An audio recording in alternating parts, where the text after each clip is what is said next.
olive trees are very important in the Middle East. You see this has got baby olives on it already. Olive trees are very hardy. They survive drought and frost and all kinds of conditions and still produce fruit. We collect the fruit. We harvest the olive trees in October. We put a tarp down and we just strip all the olives off by hand. It's fun for about 10 minutes. Then we take the olives. Some of them we serve in our meal here. We lightly crush them. We soak them in lemon juice with some herbs, and they are delicious and they help stimulate your appetite. The rest of them we send off to be pressed for oil. 100 kilos of olives will give us about 25 kilos of oil, and olive oil is very important here. So if you see this branch, this shoot that is coming up, this is coming up right from the root. If we cut this out with a piece of the root and planted it, we would get a new olive tree. See, this tree has got lots of these shoots coming up from the root. This is called in Hebrew a netzev. Everyone say netzev. Netzer. Netzev means shoot. Now, netzer is the root word for the name of the town of Nazareth. Netzer, Netzerim, Nazaret, Nazareth. Because Nazareth was a shoot from the city of Bethlehem. People from Bethlehem came up here and started the small town of Nazareth. That is why Joseph and Mary had to go back to Bethlehem during the census to sign up, because that is where Joseph's family was from. In Isaiah 11:1, it says, "From the root of Jesse a shoot will grow up." Jesse was the father of King David, who was the forefather of Jesus. In Matthew it says he will be called a Nazarene, a netzer, from the root of Jesse. Sí. Any questions about olives and stuff? Yes. You said this was coming from Bethlehem, but Bethlehem was really far, right? Why people migrated to start Nazareth all the way from Bethlehem down there? Why do people start villages any place? There wasn't really a reason. It was just a nice place to start a new little town. Okay, so, Yeah. but there was another Bethlehem somewhere here in the north. No. Bethlehem was down past Jerusalem. Yes, that was the big city of Bethlehem, and a few people came up here and started this town of Nazareth. It might also be for political reasons to Judaize a little bit here because of the Hasmoneans who were governing. During the time of Jesus? No, before. Yeah, before, yeah. Starting the village. Yeah. Lots of reasons why people start a new village. But Nazareth village was very small, maybe 20 to 30 families, maybe 200 to 400 people. It was a very small little town. It was very insignificant. That's why when Philip tells Nathaniel, "Come see Jesus of Nazareth, he's the Messiah," and Nathaniel said, "Anything good come from Nazareth?" Yeah, it was just a very small, insignificant village. Any other questions? Let's walk down. We're going to go past a small quarry. Me metí en el medio yo creo. Pero tienes que decirme, Manolo, venirte a un lado.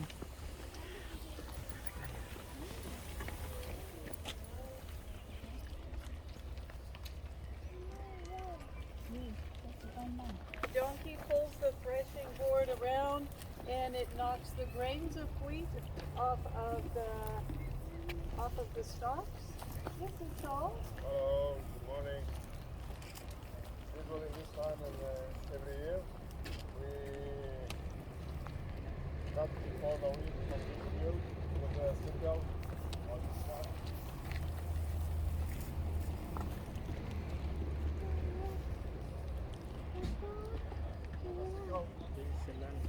We cut all the wheat, we bring here to this place, to that flushing floor, and we make a big circle as you see here. And we use the donkey with the sludge. They broke all the wheat. They go around many times until it broke everything.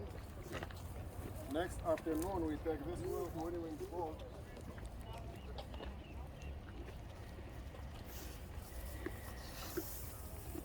The top, as you see, they go far and the seeds go down. And next we collect all the seeds from the flushing floor and from here we make bread. Thank you. Thank you, Saul. So you might remember the story. Jesus and his disciples were walking through the wheat field. His disciples plucked the heads of grain off. The Pharisees were watching. The disciples were rubbing in their hands, and they were coming out with the grains of wheat. The Pharisees said, "Why are your disciples working on the Sabbath? The Sabbath is a day of rest," because they considered hand threshing to be working. There were 613 rules, but the Pharisees had added rules on top of rules on top of rules so that you didn't break the first rules. The day of Sabbath, which was supposed to be a day of rest, had become a day of trial, to try not to break any of the rules. Jesus said, Sabbath was made for man, not man for the Sabbath. So the Son of Man is Lord of the Sabbath. So it's that easy to knock the grains loose. Any questions? For the harvest, the wheat has to be dry. Oh, yes. Harvest is in the season? Yes, yeah, this is harvest season. We plant in the spring and then we harvest right now in the summer. So there should be no rain around that time. You can keep It only rains here from like October through April. Every once in a while you get a tiny little shower, but not very often. That's very unusual. October through April rain, the rest of the time hot and dry. Wow. Yeah. So let's go down and visit our shepherd Abraham. Flock here, as you can tell, it's a mix between sheep and goats. Now these ones are pretty easy to tell apart, but sometimes the sheep look a lot more goat-like and the goats a lot more sheep-like.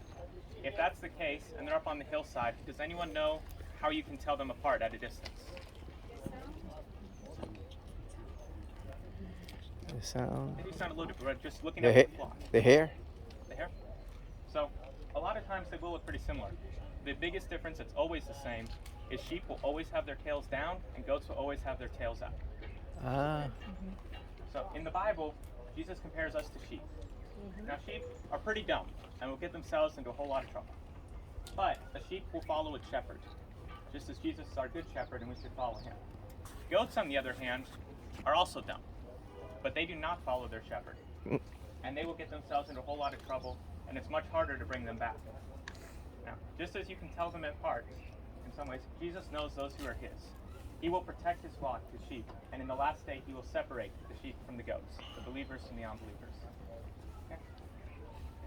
Any questions about the sheep or the goats? David wrote in Psalm 23, "The Lord is my shepherd, I shall not want," and that is indeed true. The shepherd provides everything that the sheep and goats need, but at the end, only the sheep will go with him into Jerusalem. The goats will be left behind because they didn't want the rest. Any questions? Thank you, Abraham. Come this way. Thank you.